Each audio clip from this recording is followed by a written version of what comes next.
अस्सलामुअलैकुम everyone, I hope you all are doing great. आज मुझे मिले थे 4 ऑर्डर्स, जिसमें एक था फ़ुटबॉल थीम पे।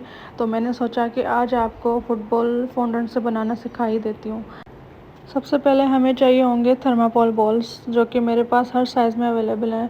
छोटे वाले भी होते हैं, बड़े वाले भी होते हैं, लेकिन ये था 2 पाउंड्स का, तो उस हिसाब से मैंने मीडियम साइज़ के लिए थे।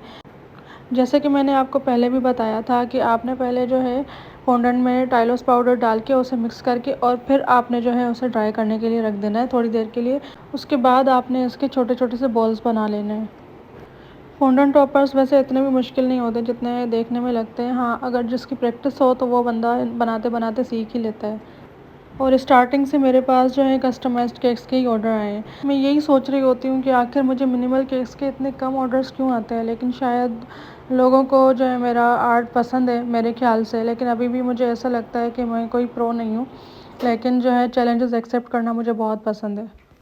बॉल्स बनाने के बाद आपने क्या करना है कि थर्माकोल बॉल लेना है और उस पर जो है हल्का सा पानी से ब्रशिंग करके, और उसके बाद जो है पहले बीच में आपने ब्लैक बॉल लगाना है और उसको हल्का सा प्रेस करना है, और उसकी साइड से जो है वाइट वाले सारे बॉल्स लगा देने हैं ताकि वो पूरा सर्कल जो है ना वो फिल हो जाए। फिर आपने ब्लैक सर्कल लगाना है और उसको प्रेस करना है। उसकी साइड से जो भी जगह बचती है ना उस पर आपने वाइट बॉल्स लगा के और उसे प्रेस करना है। तो स्टेप बाय स्टेप आप इसी तरह से बनाते आएंगे। शुरू में मुझे भी पता नहीं था कि आखिर जो है फोंडेंट से ये फ़ुटबॉल बनाती कैसे हैं।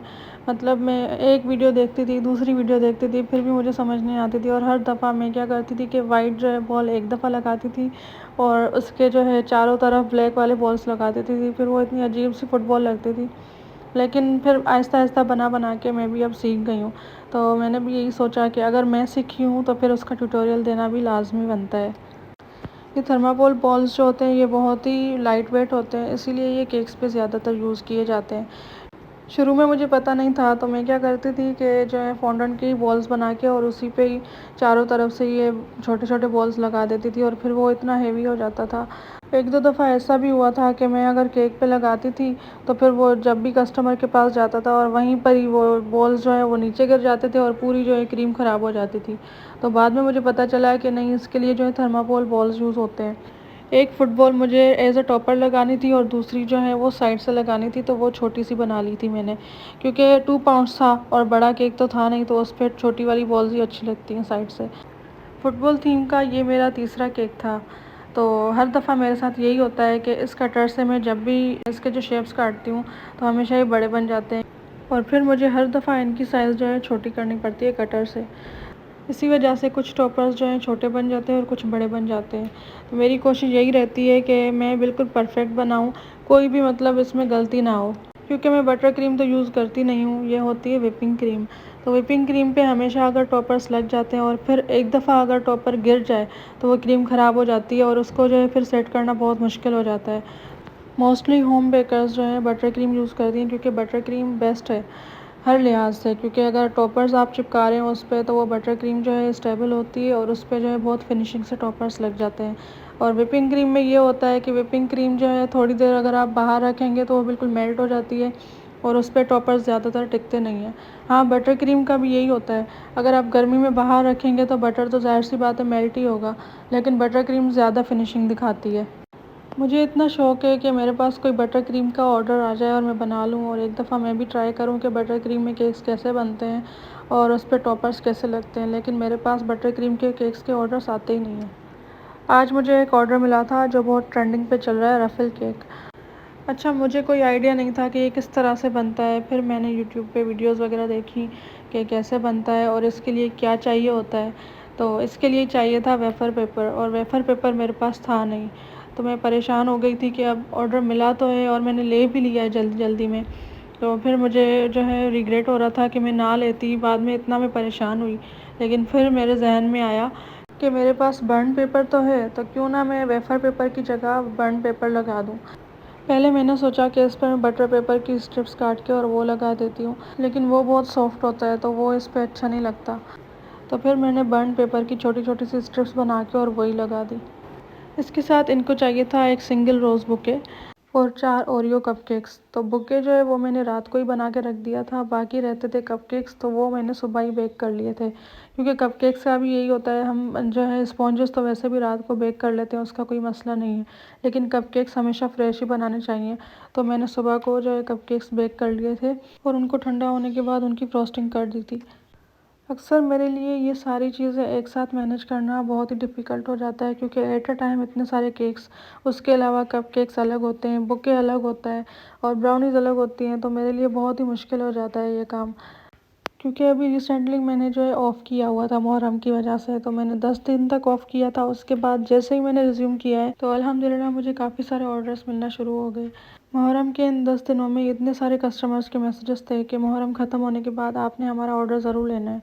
तो मैंने सबके प्री ऑर्डर्स लेके रखे थे। और 10 दिन गुजरने के बाद भी इतने सारे कस्टमर्स के मैसेजेस आ रहे थे कि मुझे मना करना भी अच्छा नहीं लगता और फिर भी मुझे लेने पड़ते हैं। तो ये था फुटबॉल थीम केक, जिसमें हमने 2 कलर्स ऐड करने थे, एक था ऑफ वाइट और दूसरा ब्लू। इन दोनों कलर्स को मर्ज करने के लिए हमने क्या करना है, स्क्रैपर पर जो क्रीम लगी हुई है उसको हमने मिक्स करना है और स्पैचुला से इन दोनों कलर्स के बीच में लगाना है और इसको जो है फिर दूसरी दफ़ा हम स्क्रैपर लगाएंगे तो ये पूरा कलर जो है मर्ज हो जाएगा। इस तरह से केक में जो है बहुत अच्छी फिनिशिंग आ जाती है। अच्छा, एक और जो केक था चॉकलेट फज का, उस पर मैंने राइटिंग लिखनी थी गोल्डन से। तो गोल्डन राइटिंग के लिए हमने क्या करना है कि पाइपिंग बैग में थोड़ा सा जो है गोल्डन डस्ट और ऑयल मिला के और उससे जो है ब्रशिंग करनी है। और ब्रशिंग आपने इतनी अच्छी तरह से करनी है ताकि जो है अगर आप उसमें गनाश डालें तो फिर राइटिंग में जो है ब्राउन कलर का गनाश नज़र ना आए। कुछ बेकर्स जो हैं वो ऐसे ही राइटिंग लिख के गनाश से और ऊपर जो है उसके गोल्डन ब्रशिंग करती हैं, लेकिन उसमें ज़्यादा फिनिशिंग नहीं आती और वो ज़्यादा टाइम लेती है। तो ये ज़्यादा इजी तरीका है, अगर आप पाइपिंग बैग में गोल्डन डस्ट की ब्रशिंग करेंगे तो वो ईज़िली जो है फिनिशिंग के साथ राइटिंग लिखी जा सकती है।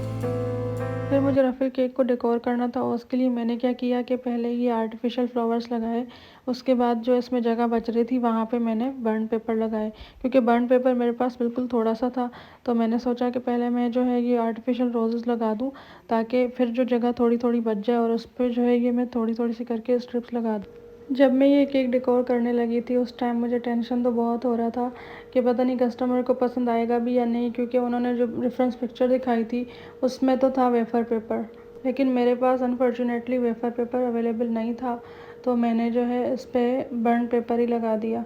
लेकिन अल्लाह का शुक्र है कि उनको बहुत ज़्यादा पसंद आया केक और उनके जो है ना रिव्यूज़ देख के मेरा दिल खुश हो गया। पूरा पूरा दिन जब इतनी मेहनत करो केक्स पे और बाद में जब कस्टमर का एक स्वीट सा रिव्यू आता है ना, तो पूरे दिन की जो है थकावट ख़त्म हो जाती है। सो लास्ट केक था हमारे पास बेंटो, और बेंटो पे जो है कॉन्ग्रेचुलेशंस लिखना था।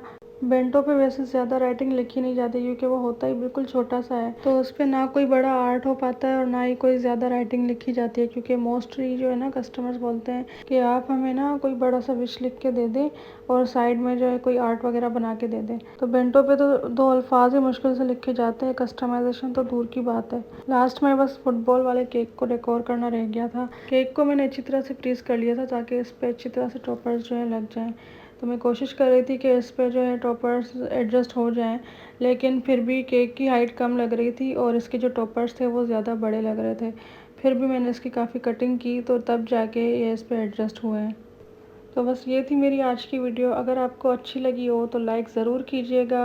चैनल पर नए हैं तो सब्सक्राइब करना मत भूलिएगा। इंशाल्लाह मिलते हैं नेक्स्ट वीडियो के साथ, तब तक के लिए अल्लाह हाफ़िज़।